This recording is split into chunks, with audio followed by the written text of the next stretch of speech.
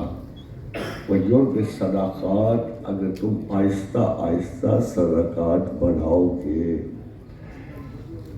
اب مجھے آپ بتائیں پورے عالم اسلام میں کوئی فرسٹ صدقات بینک بھی کبھی قائم ہوا؟ How dare you talk to God? How dare you? کیسے کہتے ہو کہ ہم نے قرآن پڑھا ہے؟ کیسے کہتے ہو کہ ہم مسلمان ہیں؟ اللہ ہمیں معاف فرمائے. ہم واضح طور پہ پروردگار عالم کے خلاف ایک جنگ لڑ رہے ہیں. ہم میں سے ہر آدمی مخیر ہے، بدترین حالت میں بھی خیرات کر رہا ہوتا ہے. ہمارے ایسے معزز دوست احباب اور رئیس ہیں کہ جن زندگیوں میں کبھی خیرات نہیں، مگر ادھر کیا تکلیف ہوتی ہے، ادھر کیا تکلیف، ایک صدقات بینک قائم کرنے میں کیا تکلیف ہوتی ہے. خاتون حضرات کبھی آپ نے غور کیا؟ وی ڈونٹ وانٹ، یا ہم کسی اور مذہب پہ قائم ہیں، یا کوئی ہمارے مذہب میں سے ہمیں نکال کے بتا رہا ہے کہ یہ اچھا یہ برا ہے. اور پورے عالم اسلام تو دار ارقم میں تو تھوڑے سے مسلمان تھے، 12-14 تھے، اب تو گنے نہیں جا رہے. ہجوم ہے مسلمانوں کا، وہن غالب ہے. یہ کون سی طرز دنیا ہے کہ آپ کو خیال ہی نہیں آتا یار کتنے برسوں سے آپ جنگ میں مصروف ہو رہے ہو اللہ کے خلاف، فَاذَنُوا بِحَرْبٍ مِّنَ اللَّهِ وَرَسُولِهِ، تم خدا اور رسول کے ساتھ جنگ میں مصروف ہو۔ میں آپ کو کسی قسم کی فہمائش کرنے نہیں آیا، I'm trying to point out کہ خدا کے لیے کوئی سسٹم عائد کرو نہ کرو، اس جنگ سے تو بچو نا جس میں اللہ کی واضح ناراضگی موجود ہے۔ اور ایٹم کی طرح سنگل سیل، کہیں وہ ونڈورن کہتا ہے، رائے دیتا ہے کہ شاید یہ کسی سوکھے ہوئے تالاب کی بدبودار کائی کی تہ میں سمٹا ہوا ایک حقیر سا سیل، یہ ہے نسل انسان۔ اوریجن نہیں بولنا ہے، ایاز نہیں بولا تھا، پتہ نا ایاز کا تو آپ کو واقعہ پتہ ہوگا۔ مسافر سے آیا، غزنی میں ٹھہرا، وزیر اعظم مقرر ہوا۔ بھائی ایسے لوگ کے تو بڑے حاصل ہو جاتے ہیں۔ ایک گیا، اس نے کہا بادشاہ یہ صندوقوں میں مال رکھتا ہے۔ دوسرا گیا، اس کے صندوقوں کو بڑے بڑے تالے لگے ہوتے ہیں، اتنا چھپا کے رکھتا ہے۔ تیسرا گیا، اس نے کمرے بنے ہوئے ہیں جو حکومت سے مال چراتا ہے۔ بادشاہ کو بھی آخر سلطان محمود غزنوی کو چھوٹا تھا تو نہیں تھا، اس کو بھی غضب چڑھ گیا، کہتا دیکھتے ہیں۔ اس نے عمائدین سلطنت لیے، سارے اعتراض کرنے والے لوگ لیے، کبھی چلتے ہیں۔ کہا ایاز جی کمرہ تو کھولو، دروازہ تو کھولو۔ اس نے بڑی جز کی کہ نہیں سرکار رہنے دیجئے، کیوں مجھے حقیر کا پردہ فاش نے کھول۔ جب اس نے یہ کیا تو اس نے کہا ضرور ایسے ہی کچھ ہو رہا ہوگا۔ تو صاحبوں جب اس نے صندوق کا کھولا تو سب لوگ حیران ہو گئے، تیز بدبو نکلی، گندے میلے کپڑے، بالکل ذلیل قسم کے پھٹے پرانے کپڑے، جرابیں جن میں دور سے بو آ رہی تھی۔ دیکھیں یہ کیا، وہ کہاں گئے؟ وہ سونے کے ڈھیر کیا گئے؟ اس نے کہا بادشاہ ایاز بقدر خود بشناست، ایاز بقدر خود بشناست، مجھے میری عزت و قدر کا پتہ ہے۔ میں اس شہر میں فقیروں کی طرح داخل ہوا تھا، مجبوروں کی طرح، غریبوں کی طرح، حقیروں کی طرح داخل ہوا تھا، پھر تیری نظر کرم پڑی اور میں وزیر اعظم تھا، مجھے ڈر تھا کہ میں اوقات نہ بھول جاؤں، اس لیے میں نے وہ اپنی اس وقت کی چیزیں محفوظ رکھی ہیں، کسی اور کو نہیں عبرت دلا رہا، میں اپنے آپ کو عبرت کہ دیکھنا کہیں غرور کی رمق نہ چھو لے تجھے، کہیں افتخار۔ مجھے کوئی تہذیب نہیں پسند اسلام کے مقابلے، نہیں پسند۔ اگر آپ تھوڑا سا غور کرو تو کوئی مڈل ایجز سے لے کر تمام تہذیبوں نے اسلام کا پھل چکھا ہے، اسی سے بنی ہے۔ کبھی کارڈوا کے مکتب سے نکلی ہے تہذیب، اور کبھی بغداد کے محل سراؤں سے اس کی شائستگی نکلی ہے۔ انہوں نے کیا کیا؟ اس دن کہہ رہے قرآن صاحب آپ انگریز کی تقلید میں ٹائی لگائے ہوئے تھے، میں کہتا ہوں چوٹ گئے تو یہ میری ہے، ان کی نہیں ہے۔